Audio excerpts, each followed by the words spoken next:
سو جی اگلی کہانی کس کی ہے؟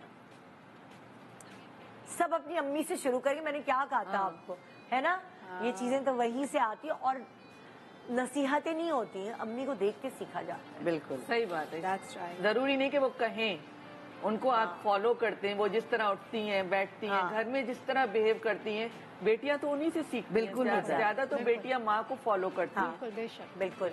جی میری امی پہننے اوڑھنے میں بڑی پرٹیکولر تھی, جوتوں کی سلیکشن میں بڑی پرٹیکولر تھی, اور میں چونکہ جاب کرتی تھی تو میری پریفرنس ہوتی تھی کمفرٹیبل جوتے.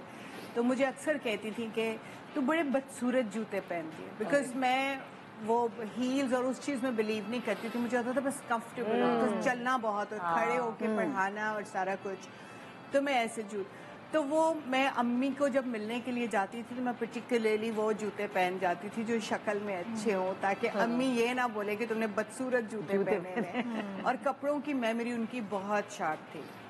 میں جب کبھی جاتی تھی گھر ملنے کے لیے تو وہ کہتی تھی یہ جوڑا تم نے پہلے بھی پہنا ہوا ہے, پھر تم پہن کے آ گئی. تو میں کہتی تھی آپ کو اتنے یاد رہتے ہیں کپڑے, میں بڑا سوچ سوچ کے چینج کر کے آتی ہوں.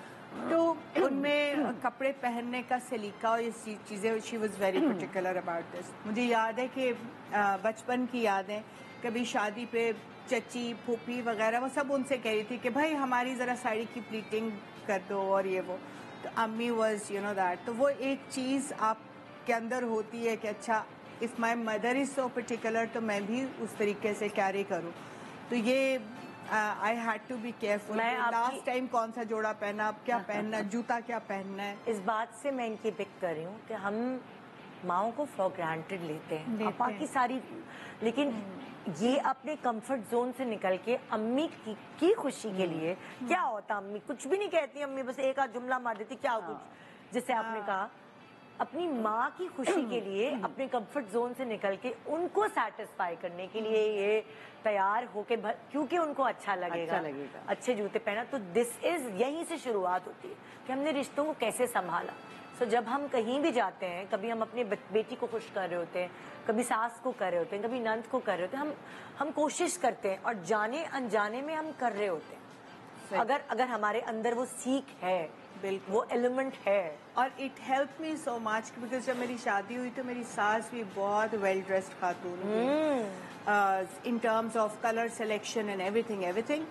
تو دیٹ ہیلپ می. پھر مجھے میں نے کہا اچھا چلو امی نے کو تمیز کی چیز سکھا دی ہے, یہاں پہ کام آئی, بیکاز ان کا تو ایون اسٹاکنگس میچنگ, میرے سسر بہت پرٹیکولر تھے اباؤٹ ایوری تھنگ, تو وہ ان کے لیے شاپنگ کرتے تھے. So I came to a home جہاں پہ آلریڈی سب بڑے سلیکٹر.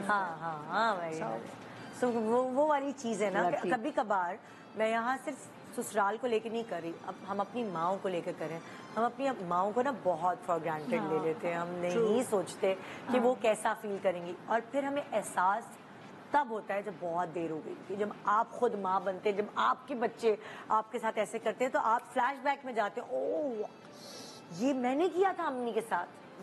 میں تو اکثر کبھی کبھار میری بیٹی کچھ ایسا کچھ کرتی ہے تو میں بالکل چپ ہو جاتی ہوں, جبکہ میں چپ ہونے والی ماں نہیں ہوں, مگر پھر میں اس لیے چپ ہو جاتی ہوں کیونکہ مجھے ایسا لگتا ہے او یہ والی چیز مجھ سے ہوئی تھی ٹین ایج میں. لیکن جب میں میچور ہو گئی تو پھر میں امی کو سمجھ گئی تھی کہ امی کو ٹیکل کیسے کرنا ہے, امی کو کیسے خوش رکھنا. سو وہ آخری لمحات جو ہے نا وہ ان کی ایک سرٹن ایج کے وہ بڑے اچھے والے. نہیں, زندگی کا جب ہم بچپن میں ہوتے ہیں ہمیں وہ بات ریئلائز نہیں, ہمیں ٹین ایج میں 18-17 سال میں نہیں بول پتا رہی ہیں, چلتا. لیکن وقت کے ساتھ ساتھ جیسے جیسے ہم پہ میچور ہوتے جاتے پھر سمجھ اچھا یہ بات تھی, چیزیں ریئلائز ہوتی ہیں کہ اچھا یہ اس وجہ سے تھا.